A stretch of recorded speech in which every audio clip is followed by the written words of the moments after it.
Good morning. Coffee muna tayo. Ah, coffee ka. So ito yon.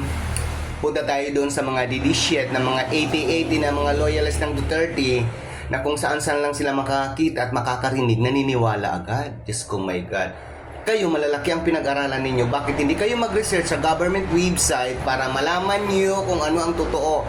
Pero kung hindi nyo alam, separate your mouth. Panoorin nyo.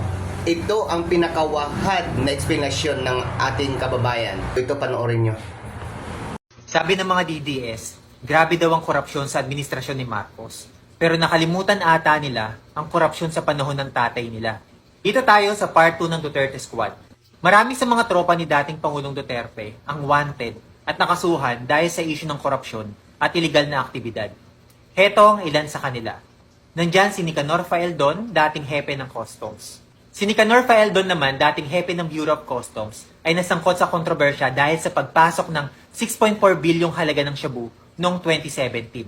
Kahit pa inamin niyang nakalusot ng mga smuggler, lalong lumala ang kaso ng kinumpirma ng Sandigang Bayan ang arrest warrant laban sa kanya para sa 2 bilang ng graft kaugnay sa iligal na pagpapalabas ng 34 milyong smuggled rice noong 2017. Pangalawa, si Francisco Duque III, dating kalihim ng DOH. Si Francisco Duque III, dating kalihim ng Department of Health, ay nahaharap din sa kasong graft. Ito ay kaugnay sa iligal na paglilipat ng 41.46 billion na COVID-19 funds sa PSDVM noong 2020.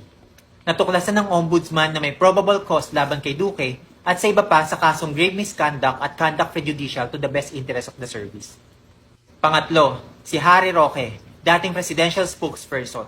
Si Harry Roque na dating tagapagsalita ni Duterte ay sangkot ngayon sa kontrobersya kaugnay sa illegal na operasyon ng Pogo Hubs. Ayon kay PAGCOR Chairman Alejandro Tenco, si Roque mismo ang nagtangkang mag-facilitate ng lisensya para sa Pogo Hub. Bukod dito, ayon sa PAOCC, hindi na rin nila inaalis ang posibilidad na konektado si Roque sa mga illegal na sugalan sa Pampanga at Tarlac. Panghuli, si Royina Garma na dating PCSO General Manager. Si Royina Garma na dating General Manager ng PCSO at retiradong pulis ay lumantad bilang whistleblower laban kay Duterte kaugnay umano sa reward system para sa mga extrajudicial killings noong war on drugs. Kasama siya sa mga idinawit sa pagpatay ng 3 Chinese inmates sa Davao Prison noong 2016.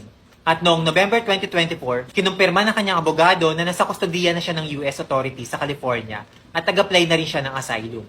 Kaya kayong mga DDS, yung idol nyo, sangkot sa korupsyon, pagpatay, ilikal na droga, nariyan na yung mga ebidensya pero gugustuhin nyo pa rin magbulag-bulagan.